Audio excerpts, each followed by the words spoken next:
Hello, it's been a long time since I made a video. I do got one I gotta put together for my Truckers Ed YouTube channel. But this one, I'll probably put there as well. But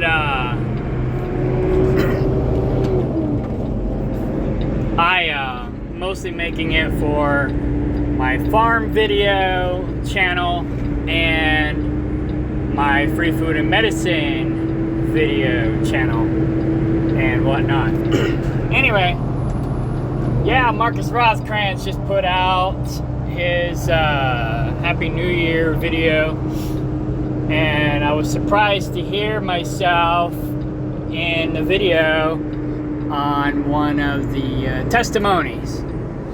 It was one of my shorter ones, but you know, it's cool. Anyhow, yeah, so you have to go watch the video and listen to it.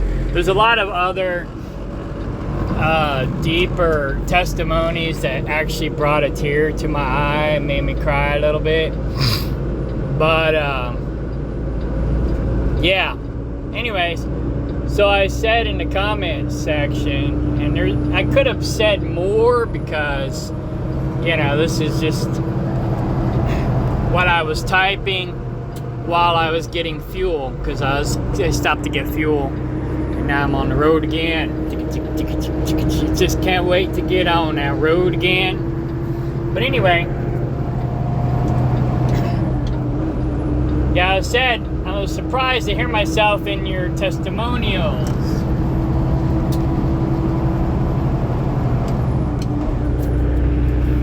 My testimony wasn't as great as others because I've been practicing this half of my life. My parents didn't grow up with this. They grew up with petroleum-based medicine, and then so did I. Yeah, the Rockefellers infiltrated natural medicine about 100 years ago, brought over these Nazi scientists from Germany that were working for Hitler and put them to work creating this petroleum-based medicine industry that we now are suffering from. But anyways, so my parents and my grandparents were brainwashed by all that crap. And I didn't know any better growing up either. The most we knew growing up was, oh, make sure you take your Flintstone vitamins, you know, which my brother ended up overdosing on, which now that I understand orthomolecular medicine, I find it hard to believe that my brother actually overdosed on them. I think my parents just freaked out, took him to the doctor, and they claimed he overdosed on them. But you really can't overdose on vitamins. There's only a couple that you have to be careful of, and I think that's vitamin E and another one. Most of the vitamins, if you overdose on them, quote unquote, the worst thing that's going to happen is you're going to have diarrhea. If I understand that correctly. I'm not a doctor, and I didn't study orthomolecular medicine in depth. Well, I did, but I didn't like in depth, like, you know, enough to be a doctor. But you know, I read the book, I listened to the audio, and you know, some audios, and watched some videos on orthomolecular medicine, megadose. Basically, it's orthomolecular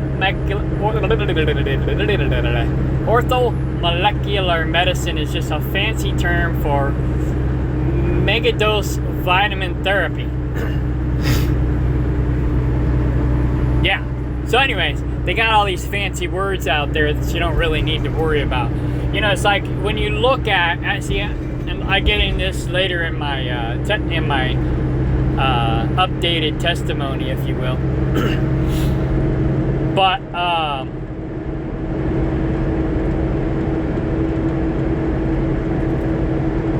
okay, sorry, I was looking at my GPS. I'm like making sure I'm going the right way, but I know I'm going the right way. So, anyways, If I let this time out, it'll stop the video. So, where was I? Orthomolecular medicine. Oh yeah, they use all these fancy words. So,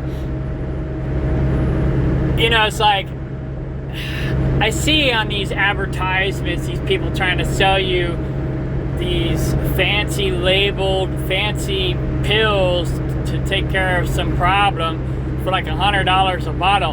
And it's like, come on, dude. You know, so, or chick, whatever it is that's selling the product. But they use the scientific word for the plant to confuse you so that you don't know what they're using in their product, so you can't go make it yourself, or you're less likely to. You're like, oh, well, I don't know what that is. Well, I don't know what that is. It's all fancy stuff. Nah, it's just a scientific word for the plant. So you Google, thank God for Google, you Google the scientific word for the plant and it'll tell you what genome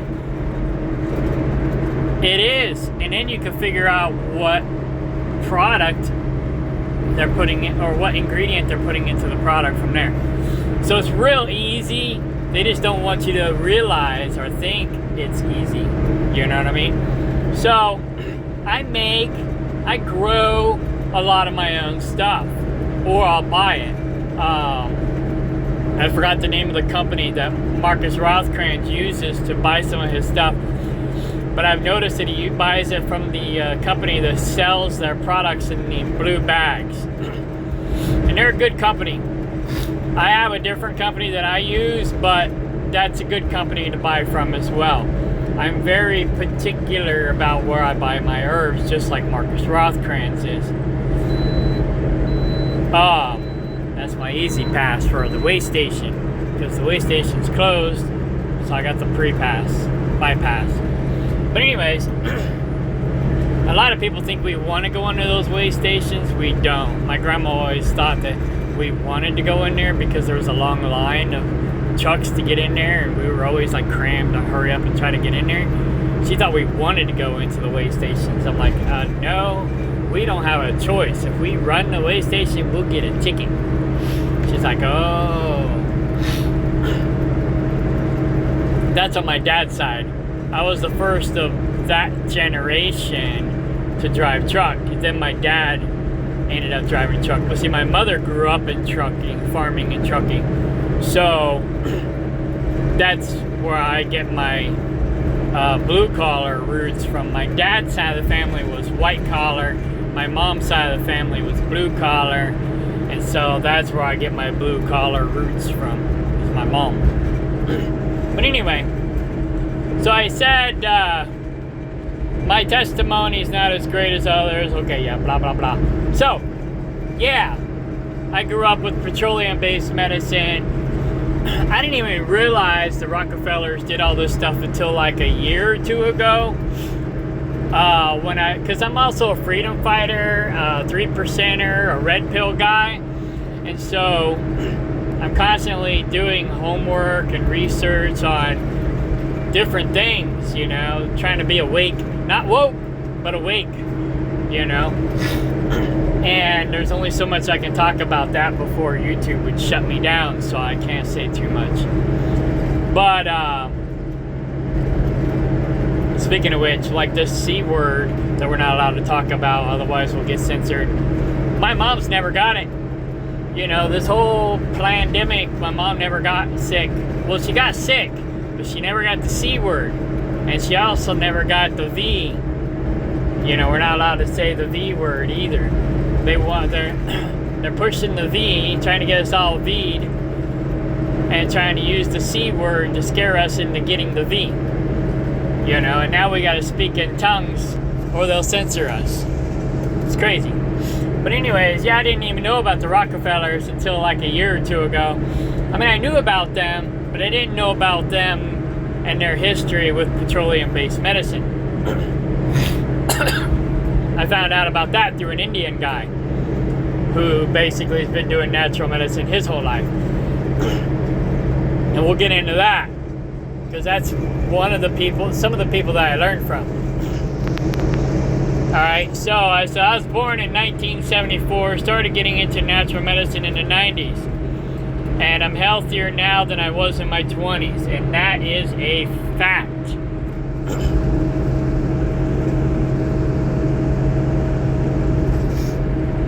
A few things got me onto this path. One, martial arts. I started studying Dim-Mak, but before they would teach me the techniques, they would learn me how to heal them. I never went on to step 2. I was so fascinated by step 1. So yeah, Dim-Mak. I was back in the 90s, actually pretty much, 80s and 90s. I was really hardcore in the martial arts. I started out in regular karate and taekwondo, and until I got my butt handed to me by a wrestler. Then I started studying jiu-jitsu and Okinawa Kempo. And then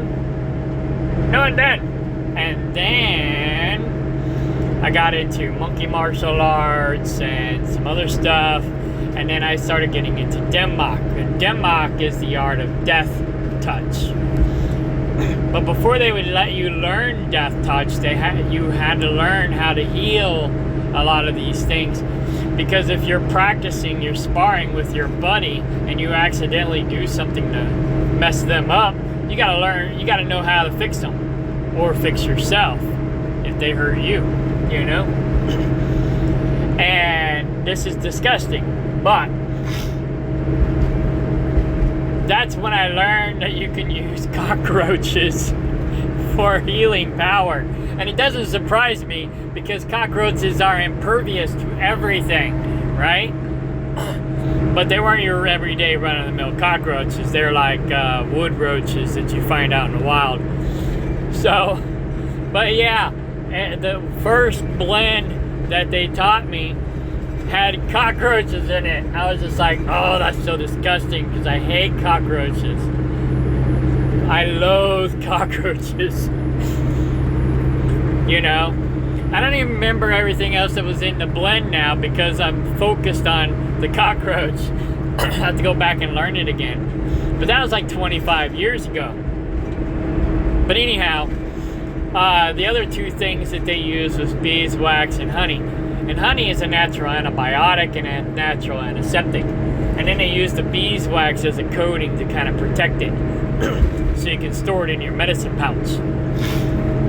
And basically they were just giant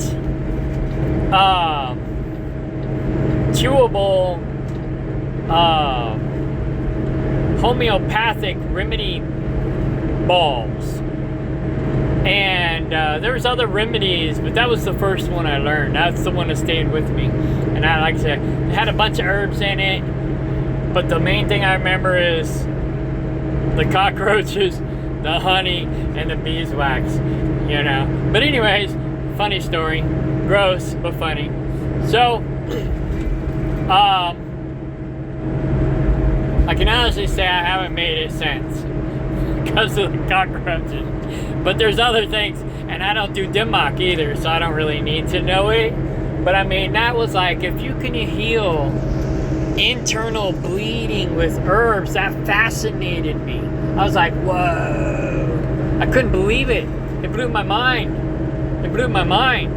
So, I was like, wow. I was amazed.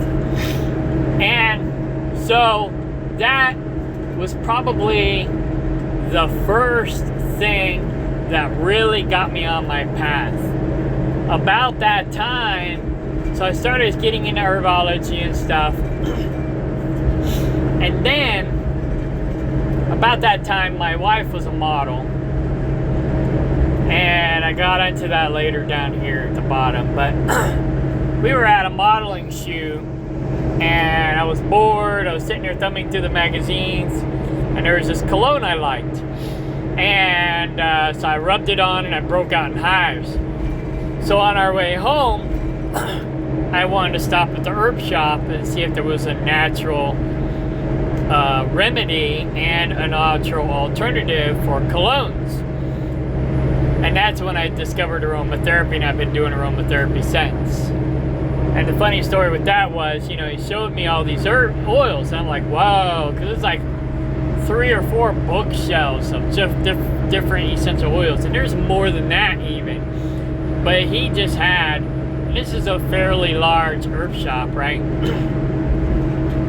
He had like 3 or 4 bookshelves from ceiling to floor with essential oils on them. And I was just like, whoa, which one do I pick? Well, the guy was a hippie. So he's like, here's, this one was real popular in the 60s.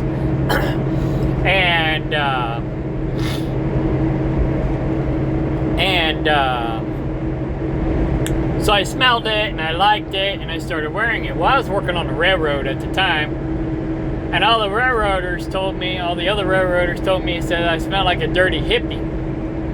Well, the essential oil was patchouli oil, which I still love to this day, but I can't use it on the road because it actually makes me, I forgot the clinical word for it, but it's a sedative. It'll make you sleepy. So I quit using it because I already have enough trouble, you know, with energy and staying awake while driving. And I get into that later in this text as well. But I don't get into it specifically, but I'll elaborate in this video.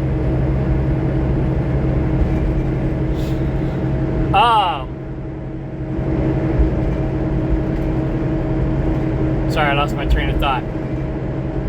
Oh yeah, patchouli. So, everybody said I smell like a dirty hippie. And so I went back to the herbologist, and it's like, everybody says I stink. What do I do? And he goes, well, you can blend it. And I was like, what? He's like, yeah, you mix it with other essential oils and make it smell different. And I'm like, what? Well, I was like, so which one do I pick? And that's when I started learning about essential oils. And my first blend was patchouli, tea tree, and lavender. And my theory was I could smell good, I could be healthy, and be calm, cool, and relaxed at the same time. Because I knew that from learning from him, the lavender was anti-stress, anti-anxiety, different stuff like that. That it, you know, that it would be good for stress and stuff like that. So I thought, perfect, you know, this will keep me calm, cool, collective, because my job was kind of stressful. And of course, so was my wife, but you know, that's another story. But anyway,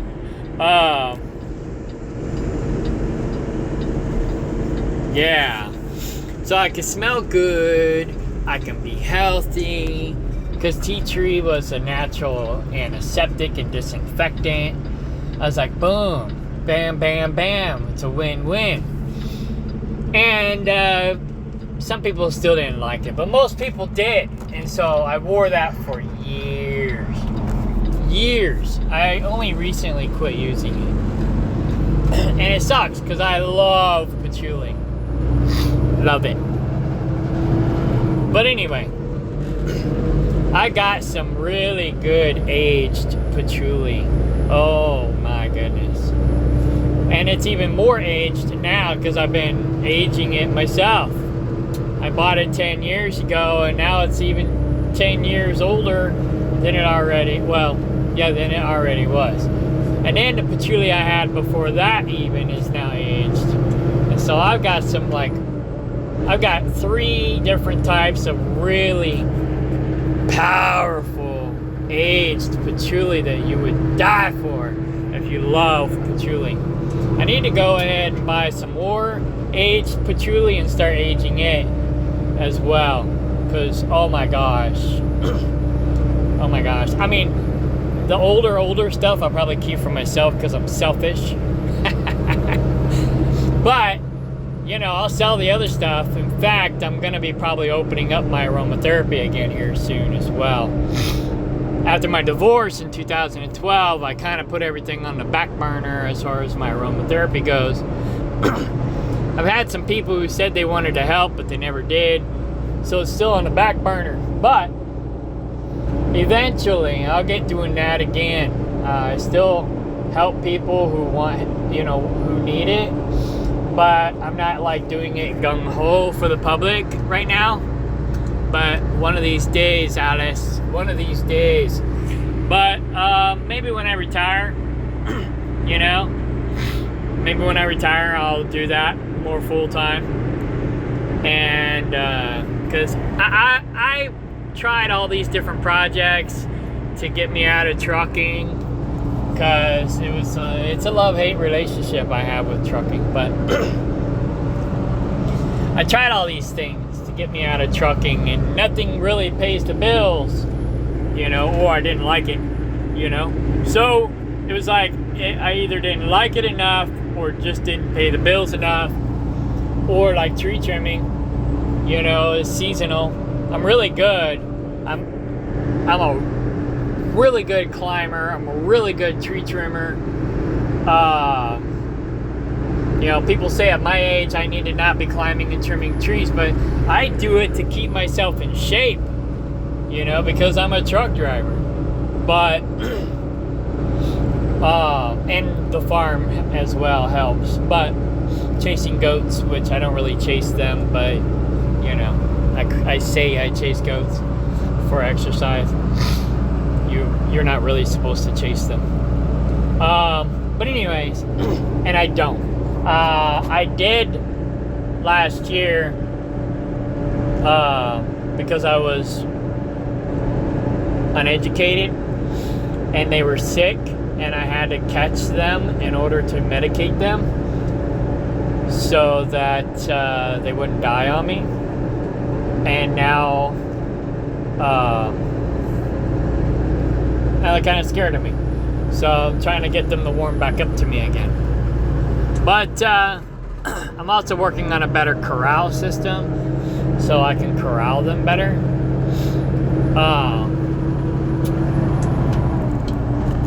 And then I don't have to worry about chasing them. But I don't have the problems I had last year either, so they're less likely to get sick now too. Because,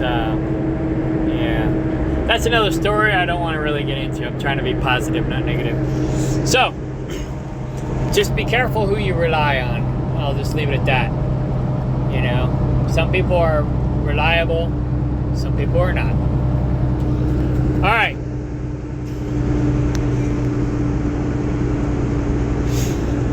So I went on to say, all my teeth had rotted out of my head. Yeah, see, I grew up, I had bad teeth my whole life. My parents, they didn't know anything. They were brainwashed. So I don't blame them. They were uneducated.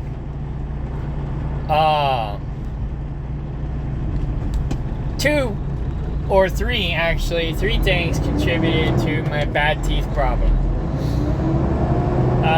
My parents both like sweets, so I grew up with candy, lots of candy. My family didn't know anything about real health, just take your Flintstone vitamins, eat your veggies. But my dad didn't even eat his vegetables. My dad hates vegetables.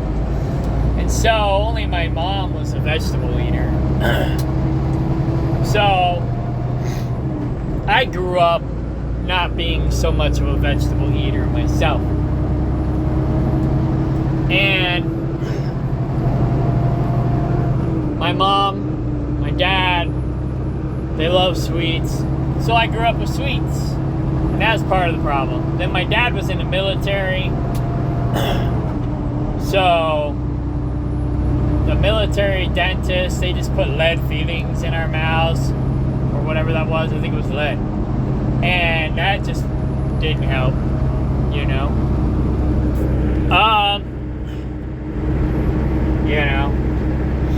And then when I got older, I started chewing tobacco and other drugs, and I smoked, I drank alcohol. I did a lot of bad things growing up that weren't good for me. So naturally my teeth just rotted out of my head. And I was not healthy. I was sick all the time.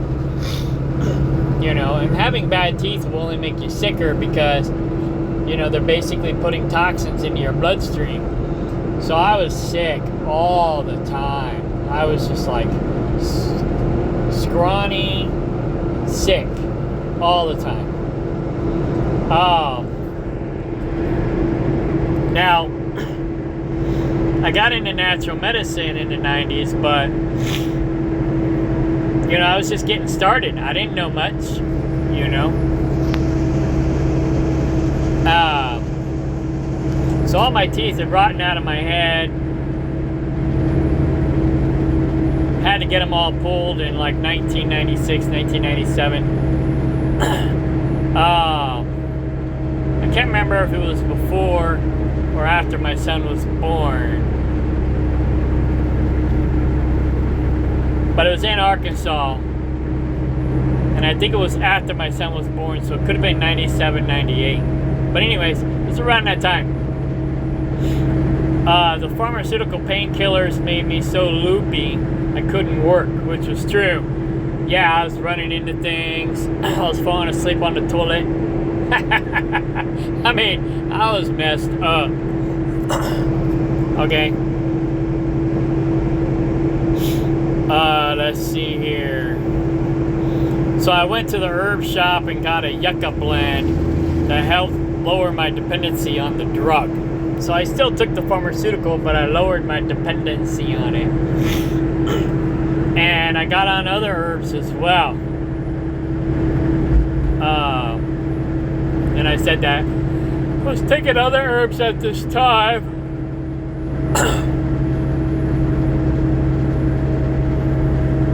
What the fork?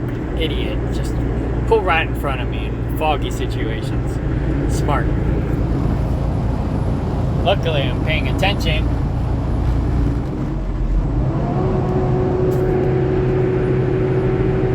Alright. I was on other herbs at this time. The dentist said, I've never had a patient's gums heal as fast as yours. I told him I contributed to the herbs, minerals, and vitamins. It was also about the time I discovered Dead Doctors Don't Lie cassette tape. Yeah, I remember cassette tapes. But anyways, yeah, I was big on vitamins at the time. I was doing colloidal minerals.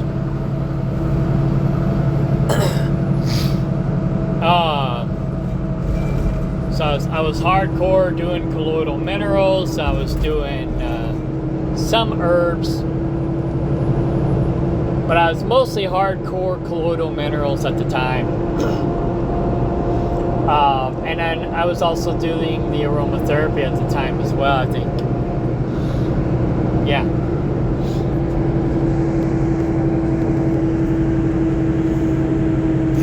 Okay, here's where I talk about the aromatherapy.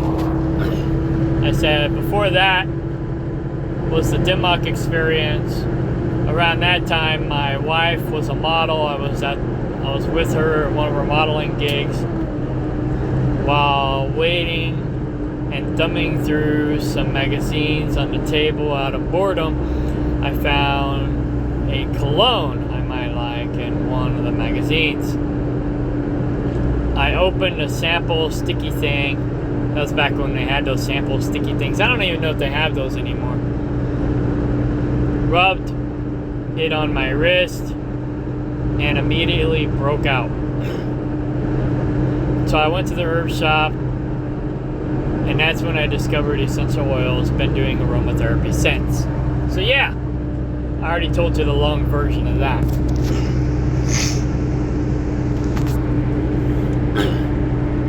I don't necessarily know and understand. I didn't necessarily know and understand about wildcrafting until after my divorce in 2012.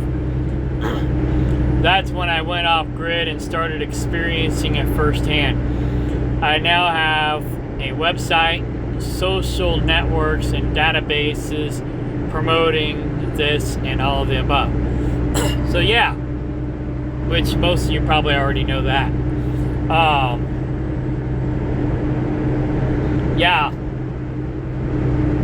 I partly do have David Ray Judas, the backstabbing friend of mine, to thank for that, because he's the one who really introduced me to wild crafting and foraging for wild edibles and stuff. I met him through David Irish, who had an herb shop in Kansas City, who was like one of my best friends. I'd go up to Dave's herb shop all the time and hang out. His herb shop was like, you know, the traditional stereotype of a barber shop.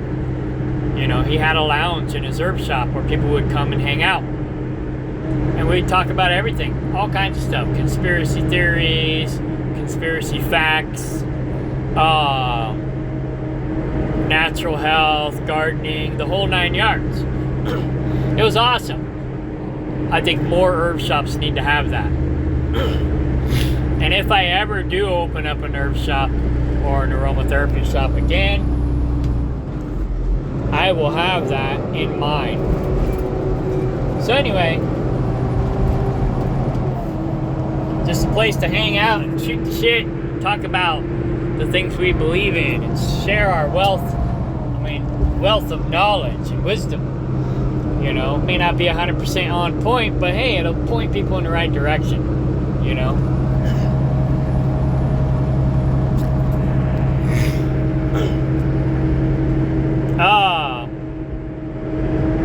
So David Irish knew a little bit about the herbs and stuff, but he said David Ray knew more. And so that's when I started talking to him more.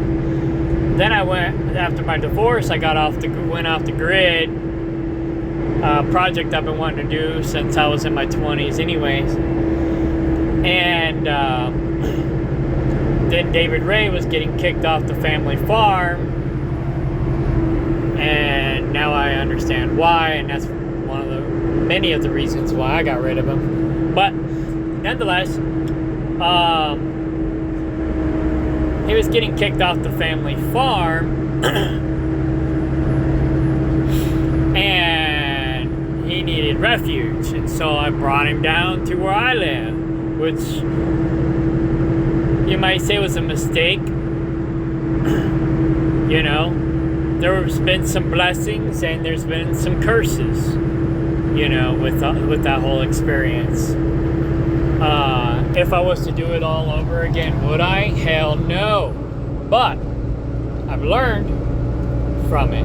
You know, I've grown from it. You know, he also pulled me down, chugged me down, and held me back a lot as well. So, you know, I really didn't go anywhere. But I did learn and grow enough to where I can now elevate myself without his so-called expertise. But anyway, but I could have used his wisdom without actually taking on his burdens. And had I known what I was getting myself into, that's exactly what I would have done. But now,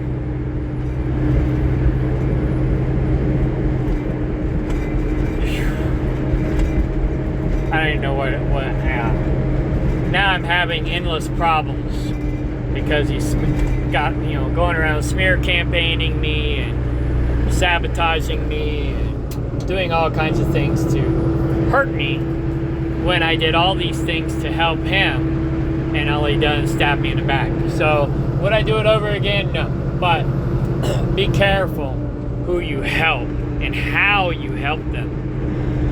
That's the biggest key. You know, wisdom. You know, it's like the Bible or the Serenity Prayer says, help me to change the things that I can change and accept the things that I cannot change. And the wisdom is key.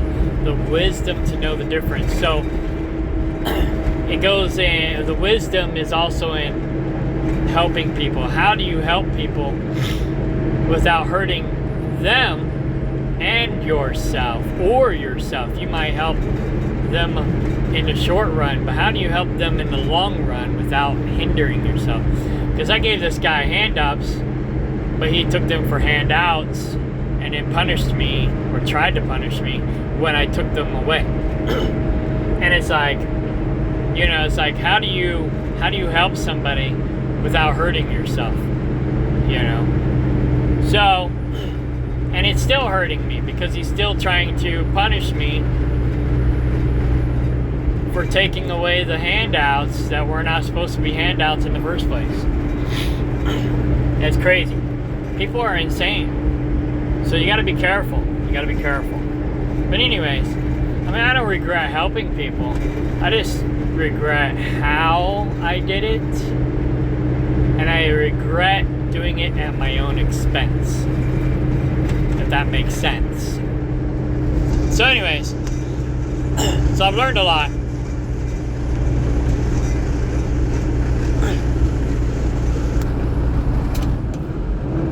I'd say my lowest low was when I was in my 20s, had no teeth, and was sick all the time from the toxins from having bad teeth.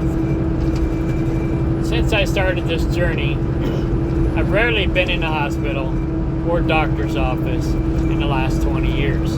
20 plus years. But, the first few years I was still learning. I was still naive. I was still ignorant. So I wasn't as healthy as I am now. I'm still not as healthy as I could be.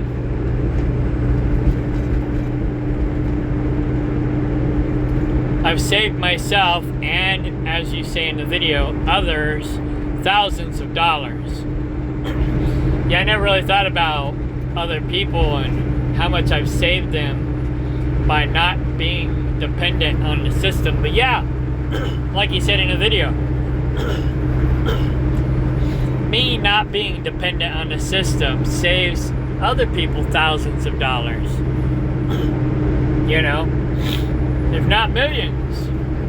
The more, probably not millions, but with the more of us adding up, but the system is rigged. They want us to be dependent on the system, so that people are always paying into the system, so that it's a transfer of wealth system. They get richer, we get sicker, we get poorer. So that's a problem. I'll probably put this on my Freedom Fighter Red Pill YouTube channel as well. But yeah, check out Marcus Rothkrantz. He's awesome. And his wife Kira. They're not legally married, but they're spiritually married. So yeah, she's awesome too. He's my favorite just because, I don't know, I knew about him first, but she's equally awesome. So I usually encourage the women to follow her and the guys to follow him, but we both should follow both. They're both great.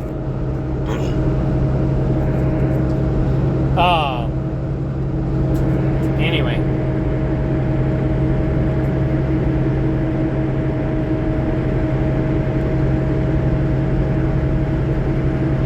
people keep trying to tell me I need medical insurance. I'm like, for what? I never use it.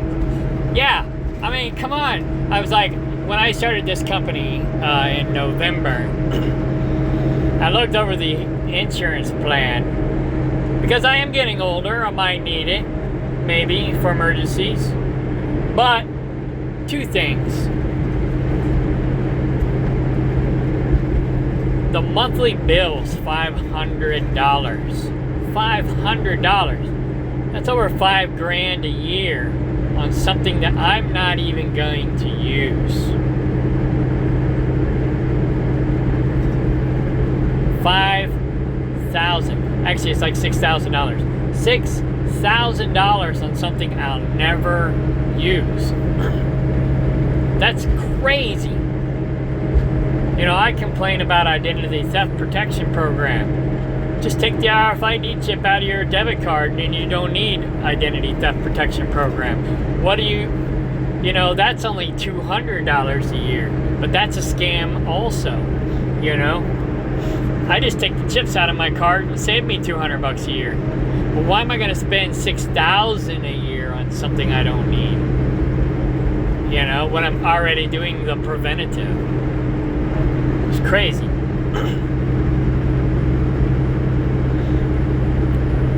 It's crazy. So, that's one reason. The other reason it's a scam. But there was something else I forgot. Oh, communist care. You know, they've been pushing that communist care. They call it Obamacare. But Romney started it, I think, and maybe even Clinton's did before him. But the commies have been pushing this communist care for a long time. And they relabeled it, rebranded it under Obamacare and got it passed. And then under the Trump administration, they got rid of it, or got rid of part of it. You never really get rid of it, you know. It's all about the increase in the size, the cost, extending the reach and the power of government, a terroristic, tyrannical government at that. So, once a law or a bill has been passed, they never really reverse it, hardly ever. But the problem is as long as they're funding it, they can enforce it. So, if Congress never funds the bill, they can't enforce it. If we're not paying for it, they can't enforce it. So they're using our money to enforce their terrorism on us. So we're paying for them to bully us. It's crazy. But anyways, it's another rabbit trail. But before all this crap, before I had money, before I was into natural medicine and didn't need the hospitals, I was broke. And I learned a secret because I was pretty much broke and homeless, borderline homeless half the time. And I was eating out of dumpsters at one point in my life. You know? I was living under a bridge. I was living in my car. I was rooming with, I don't remember, like a dozen people just to pay the mortgage, or not mortgage, the rent for the winter. They didn't know we had like a buttload of people in there. But we split the rent like, 8, 9, 10 ways, I can't remember, for the winter. So we had a place to stay warm, 1 year. And it was actually ingenious, to be honest. We weren't homeless. We were, sorta, but we weren't, I think the rent at the time was like $300-400 for this. It was not really a studio. It was like a 1 bedroom, but it really was like a studio. It's like just a big studio apartment. And it was $300 or $400 a month, all utilities paid. So all we had to do, split that half dozen to a dozen ways. That's pretty cheap, right? So we didn't have to do much to come up with that. And it was rough, but hey, it got us through the winter. But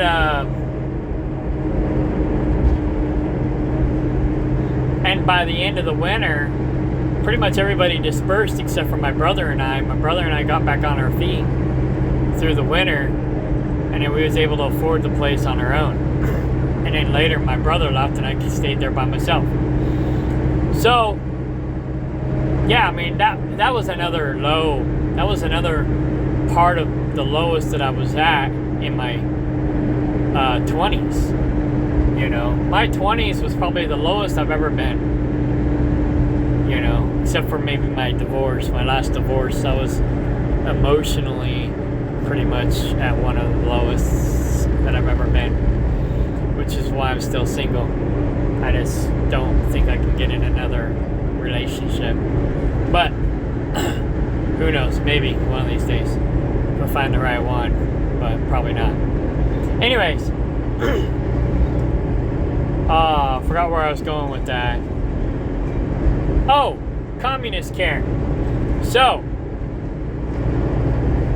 I learned about a loophole in the system in my 20s. You don't need insurance. Alright? Two things. There's two tricks. One, okay,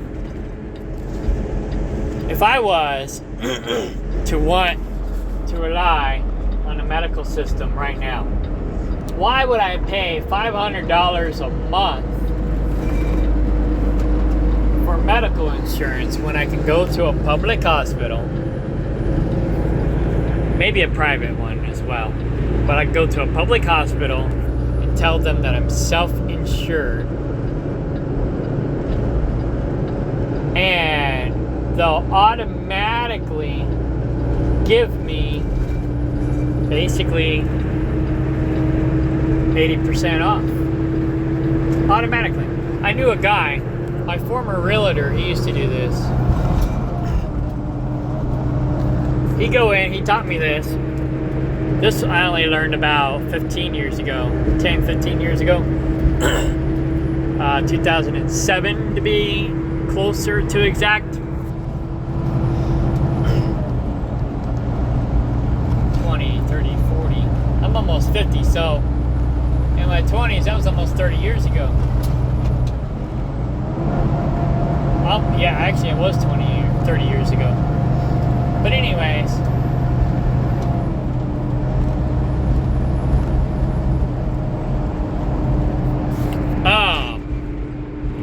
my former realtor, he went in, he showed me this, I went in with him one time, and he showed me this secret, this trick. He went in and said, basically, he's self-insured. Gave him whatever information. You might have to do this a few times to get it down pat. But they automatically gave him 80% off right there.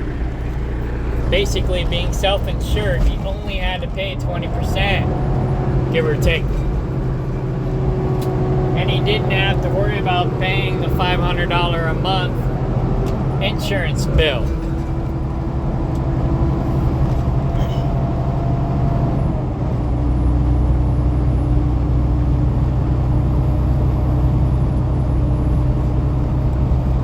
I'll let that sink in. I gotta get a drink of water. I'm getting hoarse from talking too much. You talk too much, you wore me to death.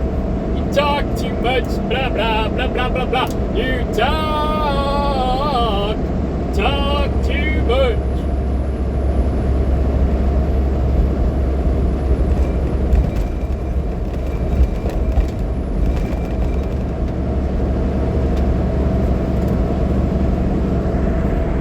Water.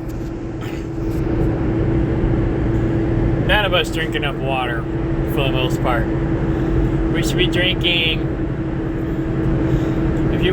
I'll just use this as an example. If you weigh 100 pounds, you should be drinking 50 ounces of water every day. On top of whatever other fluids you're drinking. So, be like, oh, tea's got water in it and I drink tea, so that should count. No, tea's a diuretic. Coffee's a diuretic. Soda is acidic. Water is more alkaline. You know, whatever you're drinking, you need to drink that on top of. And it was said, you drink like, say, a 20-ounce bottle of soda, you need to add another 20 ounces to the original formula of water to compensate for that 20-ounce soda. That's a bit much, but it might be true. Anyway, but bare minimum, half of your body weight. So if you weigh 200 pounds, you need to be drinking 100 ounces of water every day. Every day. And the reason for that is, if you're here's a good example. If you take all the stuff that you drink throughout the day, and you take all your dirty dishes, and you try to do your dishes with the fluids that you drank that day, how clean are your dishes going to be? Well, that's how clean your body is. Think about that. Water is basically the purifying, the cleanser one of for the body. So if you wash your dishes with soda, your dishes aren't going to be very clean. It might get some of the crap off, but it's not going to be clean. You know? And your body's not going to be clean from drinking soda either. I drink soda once in a while. Lately, I've been a little bit more bad about it because the Love's Truck Stop has this special, so I get these free 20-ounce Dr. Pepper, and so I've kind of been bad this last month. But, you know, it was free, so I caved to the temptation. But, you know, had I had to pay for it, I wouldn't have done it. So, but anyways, half your body weight in ounces in water. So if you weigh 150 pounds, you got to drink 75 ounces of water every day. That's the formula. So, yeah, going back to the hospitals and the doctors and stuff like that. So you don't even need to have insurance. That's one reason you don't need insurance. The other reason, now this is when I was poor, right?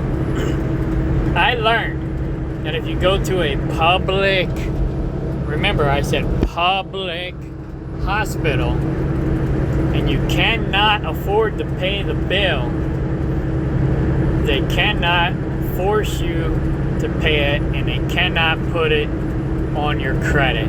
Only a private doctor and a private hospital would you have to be forced to pay the bill, and or they could put it on your credit. So we've already had so-called Obamacare probably my whole life. They just try to repackage it so they can increase the size, the cost, extend the reach and the power of a terroristic, tyrannical government. So, be smart. Educate yourself. And or just don't be dependent on the system. Or both. I never knew I could improve my vision until I accidentally did. Then I saw you had too. So, I've been making a more aggressive approach. Yeah. Okay. Yeah, Marcus Rothkranz had a, I don't know if I had to pay for it or if it was free. I think I had to purchase it. He's got some free stuff on his website, but he had this PDF I think I bought on improving your vision. Lutein was one of the herbs in that PDF, which I still take to this day. It's like gluten without the G. Lutein. There's also an herb called eyebright. I forget all the stuff because I don't do it religiously right now, but I'm about to start doing it again because I feel like maybe my vision is backsliding a little bit. Maybe. So I need to kick it back in and be a little bit more aggressive. But because I should be ready for my next level of improvement. And I don't feel like I'm right. I don't think I'm there yet. And I feel like I should be. So I'm slacking a little bit. So just in natural health, I was already improving my vision. Every time I went to get my eyes checked, my vision was better, and I ended up getting weaker prescriptions. But then I learned that you can do that on purpose. So when I was in the oil field, I found an eye doctor who would do this for me. He gave me 4 prescriptions. 1 prescription for the vision that I actually had, 1 for 1 degree weaker, another for another degree weaker, and another for another degree weaker. And I went out and got 4 pairs of glasses. And I've been taking the herbs. The only thing I haven't really been doing is the quote-unquote eye exercises. But as a truck driver, I get plenty of eye exercise, so I don't worry about that as much.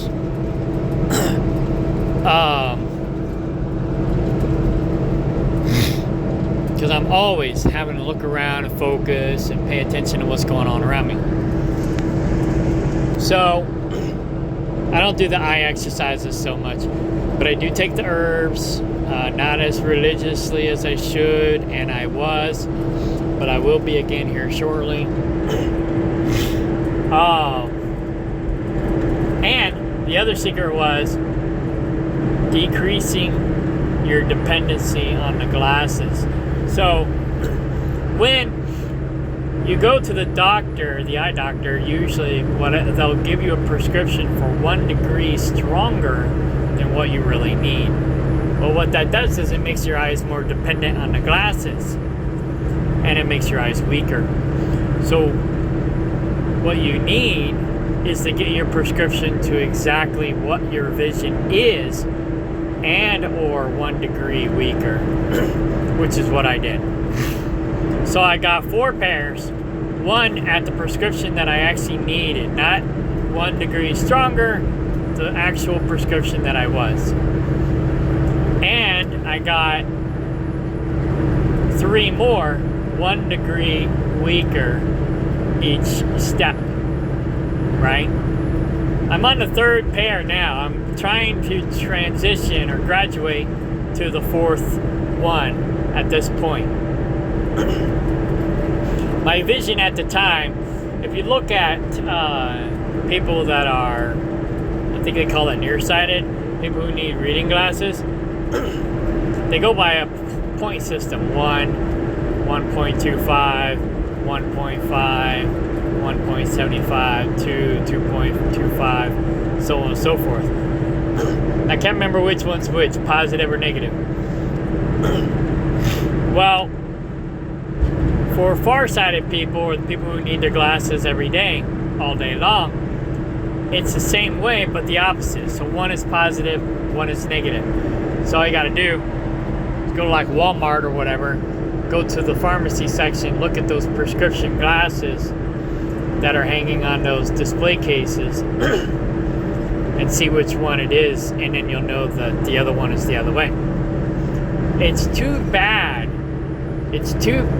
they don't already have glasses like that for the other people like us. But then that would decrease our dependency on eye doctors, right? So again, feeding the system. So they make them for reading glasses, but not the other way around. And it's really the same way, just the opposite. So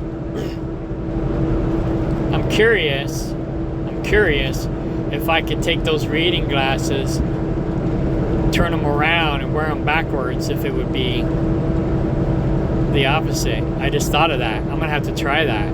Yeah, it'll look weird, but it might work. It might work. So anyway, ooh, I got an idea. I might be able to buy a pair that I can pop them out and then switch them. So take the left, move it to the right, take the right, move it to the left, turn them around backwards, and then boom, it'll be what I need. I'm gonna have to try that. I'll let you know what I find out. But anyways, so I'm on my 3rd pair now. I've improved my vision since 2018. I've improved my vision by 3 points, and I'm working on the 4th one now.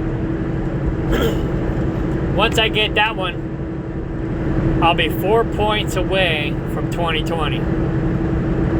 So So right now my vision is like 1.25. The next pair would be a 1. So if this, I'm gonna do this experiment. If this experiment by flipping the reading glasses around works, I won't have to worry about buying prescription glasses anymore from the doctor or the glasses people. You know,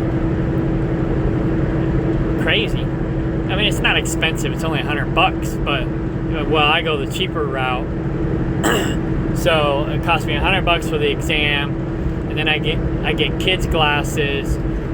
So that's usually about $30-40, and then they're more durable than adult glasses because kids are rougher on their glasses, so they're more durable.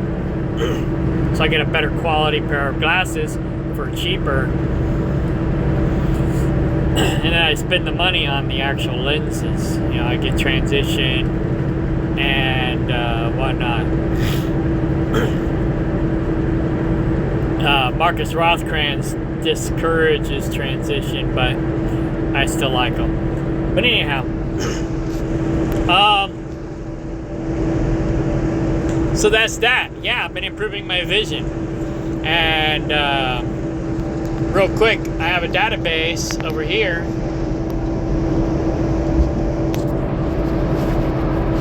Where I've been putting together different things. And I'm gonna put together one for, I need to finish this one. I haven't finished this. But I'll be putting together one for vision, for improving my vision. And all those herbs will be in my herbal blend for improving my vision.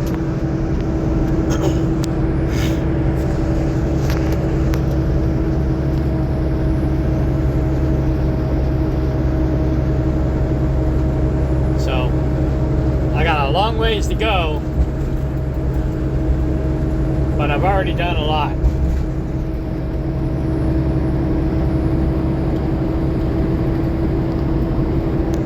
Crazy.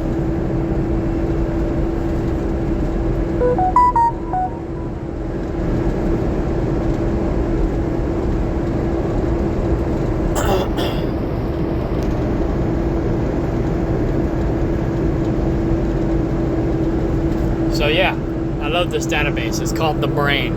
Check it out.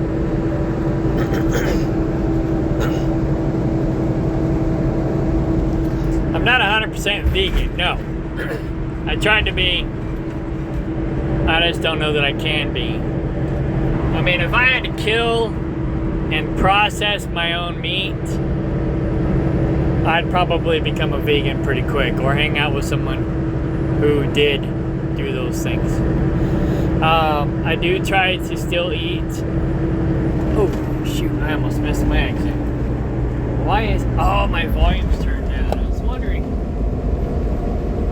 why I wasn't getting my turn-by-turn notifications.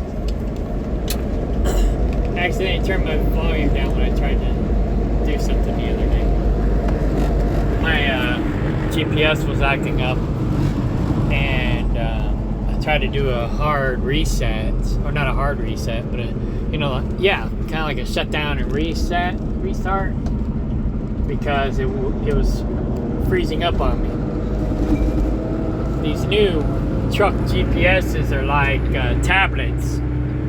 They're not like regular GPSs anymore. They're smart GPSs, which is cool and not cool at the same time. It's got more features, but it's also got more headaches. But anyways, so I'm not 100% vegan, but I do try to eat healthy, even when I eat meat. And I don't hardly eat pork. Although lately I've been slacking on that because I'm on the road. And they don't have beef options for breakfast. Hardly ever. Anywhere. You know? I primarily eat beef because I'm a red meat kind of guy. Chicken's good. This girl that I'm working with on my land, she raises rabbits, and rabbits are said to be healthy, but I found out it's kind of 50-50. It is a healthier, leaner meat. However, if you raise them on the ground, they're going to have parasite problems. And parasite problems is a problem. And that's why they're not quote-unquote kosher. If you're going to eat rabbit, make sure you raise it or it has been raised in a cage. It's less humane, but it's healthier for you. I'm just saying, if you're gonna eat rabbit, that's the way you want to eat it. Alright? I raise goats. Goat is a good, healthy meat. I got a friend who raises sheep. That is a good, healthy meat. I don't know why they say chicken is a healthy meat, because those chickens eat like pigs. And pigs are not a healthy meat. You know, chicken is said to be healthy. It tastes pretty good. I love chicken. I think I like chicken better than I do turkey or any other fowl. But, so I would say chicken, beef, goat, and lamb are my number one choices of meat.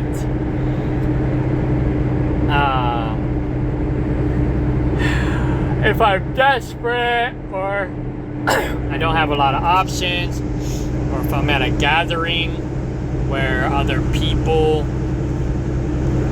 are only offering pork options or other options that are not quote-unquote kosher, then I'll eat it. But I don't like go out of my way to get it. That being said, I do like crab meat. Crab is a bottom feeder. It's the only bottom feeder that I actually like. Well, I do like pork.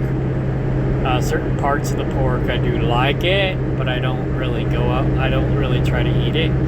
But crab meat, I love me some crab meat. I don't eat it very often either, because you can't hardly find it and find it affordable. Most crab meat that you find on the market is actually imitation crab, but it's actually healthier imitation crab because it's made from whitefish. So, hey, oh yeah, fish. I love fish.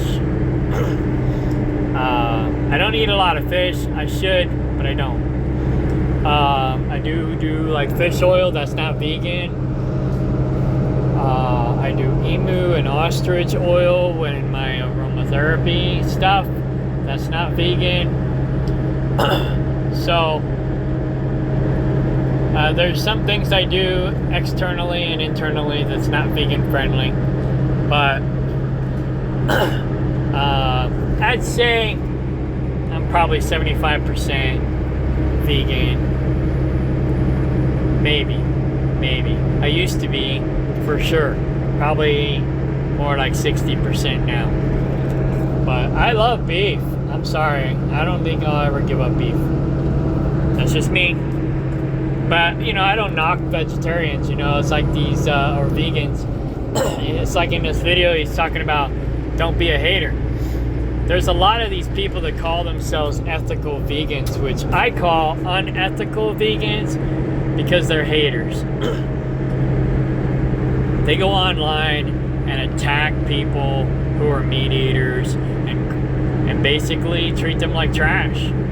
I love Marcus and Kira because they are true definitions of ethical vegans because they don't talk trash on people who are not vegans. They are educators. Yeah, they'll try to educate you that in their views and opinions, in their research, their studies, their experience, their bodies, because everybody's body's different. 100% vegan is the way to go, and that's great. And they're not haters, and that's also equally great. You know, there's this guy, Jordan Peterson, who is on a carnivore diet. doctors tried just about everything, Turn left at the roundabout. and nothing works except for the carnivore diet.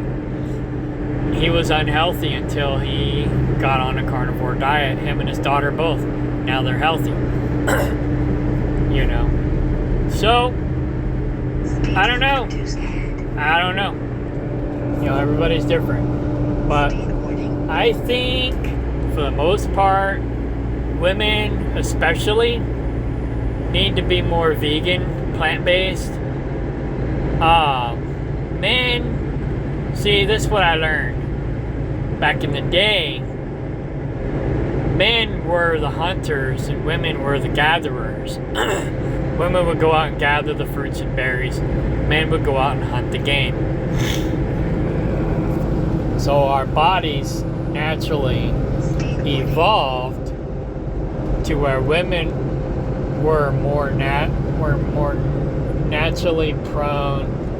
Their bodies are more healthy if they're more vegan. And guys' bodies are more healthy if they're more omnivore. Because guys would forage as well in between hunts. But when they hunted meat. Obviously, you don't go hunting, you know.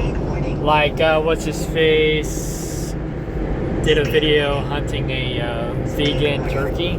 A tofu turkey, that's what it was. Hilarious. JP. Awaken with JP. One year he did a video on hunting a tofu turkey. It was hilarious. You know, they didn't hunt tofu turkeys back in the day. They hunted real ones. You know. But I agree with Marcus. The closer you get to being vegan, the healthier you're going to be. You don't want to be a pure meats and potatoes person on average. There are always exceptions to the rule. Jordan Peterson is one of them. But for the most part, I think we all need to be more vegan or plant-based than we currently are. More than likely. So, I said, I am as natural and as healthy as I can be as a trucker, which is true. And then I went on to say, I also liked your videos with Trucker Dave. I think that was his name. So, yeah, that guy went above and beyond, but he had a lot of medical problems, and he needed to go above and beyond. When you have more problems, you have to do more solutions. When you're maintaining balance and harmony after you've already done all the crazy shit, then you don't have to work as hard because it's more about your lifestyle than it is about fixing a problem. But this guy was major overweight. And had all kinds of medical problems. And he became, or as much 100% vegan as possible, and juiced like crazy juicer. And he'd go to the grocery store and buy all these juices and then go take the next exit somewhere like a rest area, lay them all out on a picnic table with the picnic basket and boo and a blender or a juicer, and he would juice all of these fruits and vegetables.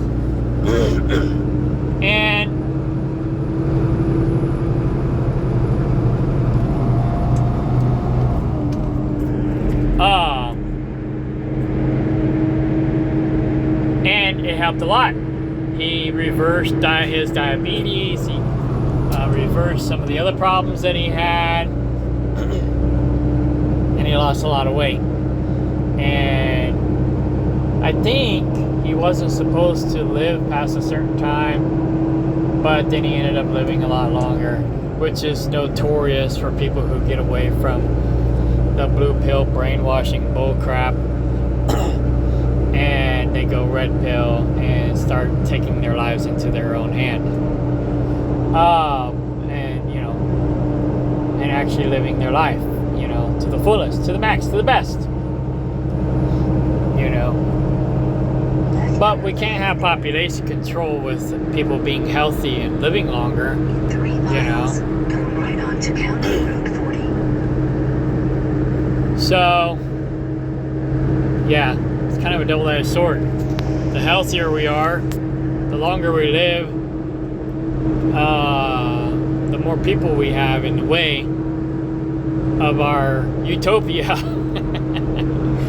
Which is another good TV series you should watch. I think I like the original better than the remake. The original came out, I think, in 2012. The remake came out during the pandemic. You should go watch those. Very interesting. There's also another short video. I don't remember what they call them. I think they call it a short video. Called Utopia, where this guy visits his family and gets trapped in this place because he can't get out. And it's like 1984, the book, the movie, where his family lives. And he ends up escaping. And he ends up being free. And again, living on the beach. But he got trapped there because he went to go visit his family. And he couldn't get out. But his sister-in-law ended up sacrificing herself to get him out. And it was crazy. It was crazy. But anyways, that's another good short film. Short film, I think they call it, that you should watch. But anyways, that's a red pill, freedom fighter, 3%er thing. But, yeah. So, I said I do like sweets. I am a sweetaholic. So I do have to watch that. Candida might be my only real battle.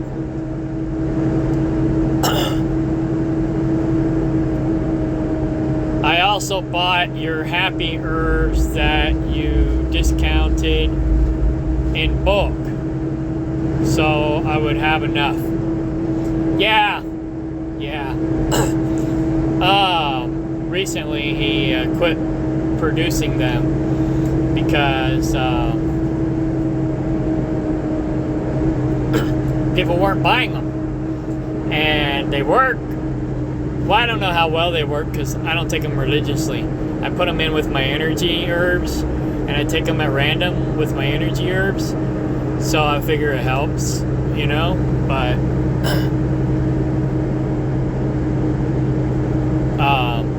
yeah, Candida. I do like sweets, and so Candida is probably my biggest issue. Whether it be foot fungus or other problems that are caused by Candida, like fatigue. I'm always having to take energy supplements because of the fatigue. And that's because I like sweets. You know, that is that's my poison. That's my poison. So, I do try to eat more bitters, as Marcus Rothkranz preaches. And I usually do a better job at that in the summer when things grow. But I got more wild edibles on the land, and I can forage in the wild on the road in the winter. That being said, chickweed grows year-round, not year-round, grows more in the winter than it does in the summer. So chickweed is a great right on to County Road 40. winter green that you can find just about anywhere. Another winter green that's really good and tastes good and is good for you is daisies. Oh my God, I accidentally discovered this. When daisies go into root production, they also go into leaf production. And those leaves taste like carrots. If you like carrots, You will love daisy leaves. Oh my gosh, they are so good. So good. And you got your green. So it's like you got your carrot green at the same time. Your carrot flavor and your greens at the same time. It's amazing. So I wonder what the roots taste like. I haven't tried the roots yet, but if the greens taste like carrots, then I'm surprised. I wouldn't be surprised if the roots taste like carrots as well. But yeah, candida, that's my biggest issue. That, and I clear my throat a lot, and that's probably because I don't drink enough water. But I'm not sure. I haven't cracked that problem yet. And I do have allergies now. But he said in a video that can be stress induced, and I have had a lot of stress lately. But I've gotten rid of my worthless eaters and my problem creators. So my stress levels should go down, hopefully. So hopefully that won't be as big of an issue. I'm at my customer, so I gotta wrap this up. I'm hauling glycerin to a place that uses cow manure for fuel. It's called Cow Power, and they basically burn off the ethanol from the cow manure and generate electricity with it, and then they process the rest of it, and they basically use all of it. They use the solids, they clean it and dry it out and reuse it for bedding material for the animals. And then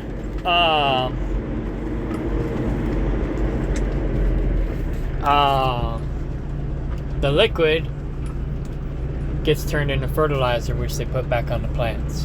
And the plants love the fertilizer. Poop. Plants are great poop eaters. So they love poop. Anyways. So sorry I don't buy more. I make most my own stuff. I only buy when it costs more to make it myself. Or if I don't have time, you know. Because I got a busy life. But for the most part, I'll make it myself. Unless I find it cheaper, you know, quality, you know, good quality stuff and cheaper. But find a quality product for a cheaper price.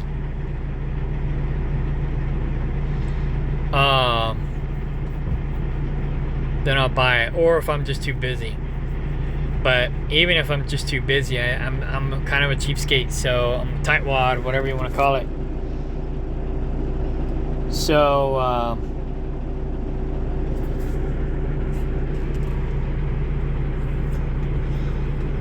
yeah, I make a lot of my own stuff.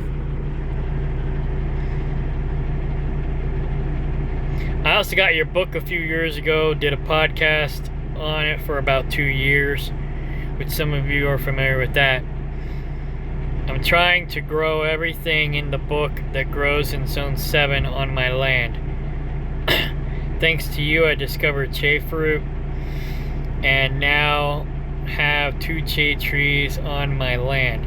Not producing fruit yet, but soon I'll learn to graft them onto hedge trees, and I will have watermelon bubblegum berries galore.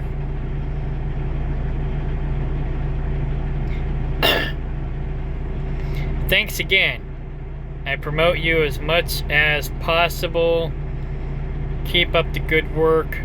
I'm 48, look 38, feel 30, flirty, and thriving. So yeah, I need to put that a cop.